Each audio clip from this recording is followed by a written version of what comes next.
ਅੱਜ 7ਵਾਂ ਨਵਰਾਤਰਾ है तो 7वें नवरात्रे वाले दिन मां काल रात्रि की पूजा की जाती है। जगबाणी की टीम इस वक्त खड़ी है 51 शक्तिपीठा दे विचों एक मां नैना देवी के दरबार दे विच ते इह तुसीं दरबार दीयां तस्वीरां देख रहे हो। मां नैना देवी का यह पावन कष्ट और पाप लोकां दे धुल जांदे ने। सवेर तो ही लंबियां कतारां इस थां दे उत्ते लगियां होईयां ने।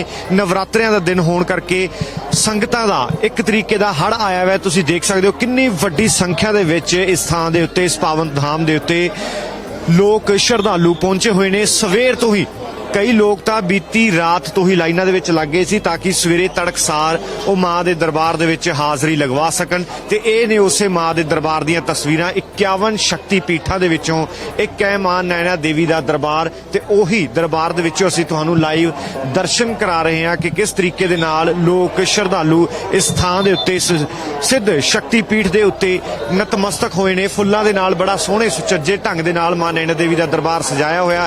उप्पर भी झालरां लगियां होईयां ने क्योंकि नवरात्रियां दे खास दिन ने ते मानता है कि ਜਿਹੜੇ लोग नवरात्रियां वाले दिन मां दी पूजा करते हैं उन्होंने मन चाहे फल मिलते हैं।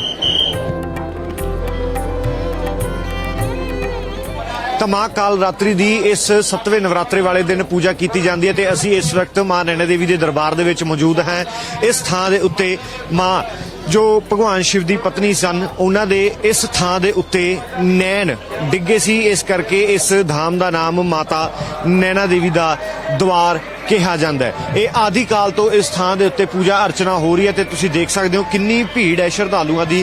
ते लाइनां दे विच लगे हुए श्रद्धालु 2 तो 3 घंटे घट्टो घट्ट 2 तो 3 घंटे लाइनां च लगण तो बाद मां दे दरबार दे विच नतमस्तक हुंदे ने। ते इस साइड दे उत्ते है मां दा दरबार। तुहानूं असीं मां दे दरबार दीयां तस्वीरां भी दिखाउण दी कोशिश करते हैं। इस तरफ साडे ठीक मां दा दरबार है जिथे लोग हाज़री भरन आउंदे ने पूजा अर्चना करते हैं।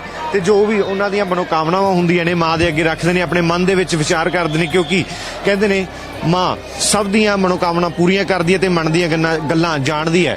तो ये तस्वीरां असीं तुहानूं दिखा रहे हैं लाइव मां नैना देवी के द्वार दे विचों। ते ये हुण जो तुसीं पिंडी के रूप दे विच माता का स्वरूप देख रहे हो ये मां नैना देवी का ही रूप है। तो कहा जाता है कि इस थां दे उत्ते मां सती दे नैन इस थां दे उत्ते डिगे सीगे जदों भगवान शिव मां सती नूं जदों जली हुई मां सती नूं तिन्ने लोकां दे विच लैके घुम रहे सी। तां इस थां दे उत्ते भगवान विष्णु ने अपना सुदर्शन चला के मां सती दे इस थां दे उत्ते नैन डिगे सी।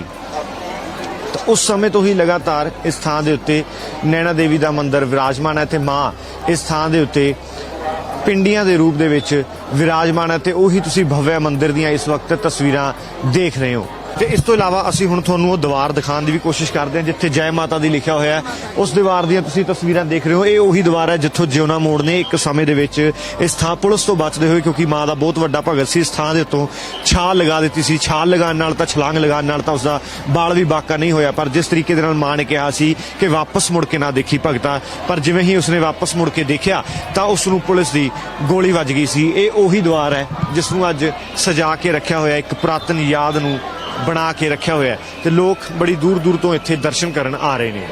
तो दूसरे पासे हवन यज्ञ दीयां भी असीं तुहानूं तस्वीरां दिखा रहे हैं। ਤਾਂ ਇਸੇ ਹਵਨ ਕੁੰਡ ਦੀ ਅਸੀਂ ਇਸ ਵਕਤ ਗੱਲ ਕਰ ਰਹੇ ਸੀ ਜਿਸ ਦਾ ਧੂਣਾ ਲਗਾਤਾਰ ਸਦੀਆਂ ਤੋਂ ਬਲਦਾ ਰਹਿੰਦਾ ਤੇ ਲੋਕਾਂ ਦੀਆਂ ਜੋ ਵੀ ਮਨੋਕਾਮਨਾ ਹੁੰਦੀਆਂ ਨੇ ਇਸ ਥਾਂ ਦੇ ਉੱਤੇ ਆਉਂਦੇ ਨੇ ਤੇ ਪੰਡਤ ਜੀ ਦੇ ਕੋਲੋਂ ਹਵਨ ਯੱਗ ਕਰਾਉਂਦੇ ਨੇ। ਤੇ ਹਵਨ ਯੱਗ ਦੀਆਂ ਅਸੀਂ ਤੁਹਾਨੂੰ ਤਸਵੀਰਾਂ ਦਿਖਾ ਰਹੇ ਹਾਂ। ਲਗਾਤਾਰ ਅਗਨੀ ਇਸ ਹਵਨ ਕੁੰਡ ਦੇ ਵਿੱਚ ਪ੍ਰਜਵਲਿਤ ਹੁੰਦੀ ਰਹਿੰਦੀ ਹੈ ਤੇ ਇਸ ਸਮੇਂ ਵੀ ਲਗਾਤਾਰ ਅਗਨੀ ਪ੍ਰਜਵਲਿਤ ਹੋ ਰਹੀ ਹੈ ਤੇ ਲੋਕ ਇਸ ਥਾਂ ਦੇ ਉੱਤੇ ਹਵਨ ਯੱਗ ਕਰਾਉਂਦੇ ਨੇ। ਜੇਕਰ ਕੋਈ ਲੋਕ ਹਵਨ ਯੱਗ ਨਹੀਂ ਵੀ ਕਰਾ ਰਹੇ ਹੁੰਦੇ ਤਾਂ ਇਸ ਥਾਂ ਦੇ ਉੱਤੇ ਜੋ ਪੰਡਿਤ ਨੇ ਮਹੰਤ ਨੇ ਉਹ ਲਗਾਤਾਰ ਆਪਣੇ ਹਵਨ ਯੱਗ ਕਰਦੇ ਰਹਿੰਦੇ ਨੇ।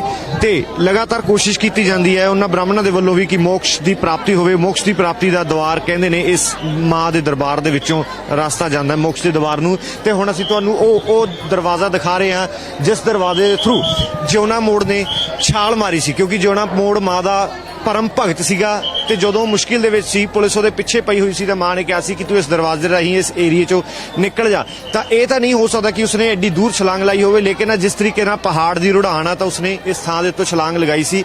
ਤੇ ਨੀਚੇ ਅਗਰ ਤੁਸੀਂ ਦੇਖਣ ਤੇ ਸ਼ਾਇਦ ਤੁਹਾਨੂੰ ਦਿਖ ਰਿਹਾ ਹੋਵੇ ਤਸਵੀਰਾਂ ਦੇ ਵਿੱਚ, ਇੱਕ ਛੋਟਾ ਜਿਹਾ ਮੰਦਿਰ ਵੀ ਬਣਿਆ ਹੋਇਆ ਜੂਨਾ ਮੋੜ ਦੀ ਯਾਦ ਦੇ ਵਿੱਚ, ਉਹਦਾ ਸਮਾਧ ਵੀ ਇਸ ਥਾਂ ਦੇ ਉੱਤੇ ਬਣੀ ਹੋਈ ਹੈ। ਤੇ ਉਹੀ ਤਸਵੀਰਾਂ ਅਸੀਂ ਤੁਹਾਨੂੰ ਦਿਖਾ ਰਹੇ ਹਾਂ ਕਿ ਕਿਸ ਤਰੀਕੇ ਦੇ ਨਾਲ ਮਾਂ ਦੇ ਦਰਬਾਰ ਦੇ ਵਿੱਚ ਰੌਣਕਾਂ ਲੱਗੀਆਂ ਹੋਈਆਂ ਨੇ। ਤੇ ਦੇਖੋ ਜ਼ਰਾ ਇੱਕ ਵਾਰ ਫਿਰ ਤੋਂ ਅਸੀਂ ਤੁਹਾਨੂੰ ਇਹਨਾਂ ਤਸਵੀਰਾਂ ਦੇ ਰਾਹੀਂ ਦਰਸ਼ਨ ਕਰਾਉਣ ਦੀ ਕੋਸ਼ਿਸ਼ ਕਰਦੇ ਹਾਂ ਕਿ ਕਿਸ ਤਰੀਕੇ ਦੇ ਨਾਲ ਮਾਂ ਨੈਣਾ ਦੇਵੀ ਦੇ ਦਰਬਾਰ ਦੇ ਵਿੱਚ ਲਗਾਤਾਰ ਹਾਜ਼ਰੀਆਂ ਲੱਗ ਰਹੀਆਂ ਨੇ। ਲੱਖਾਂ ਦੀ ਸੰਖਿਆ ਦੇ ਵਿੱਚ ਹਰ ਰੋਜ਼ ਸ਼ਰਧਾਲੂ ਨਤਮਸਤਕ ਹੁੰਦੇ ਨੇ ਇਸ ਥਾਂ ਦੇ ਉੱਤੇ।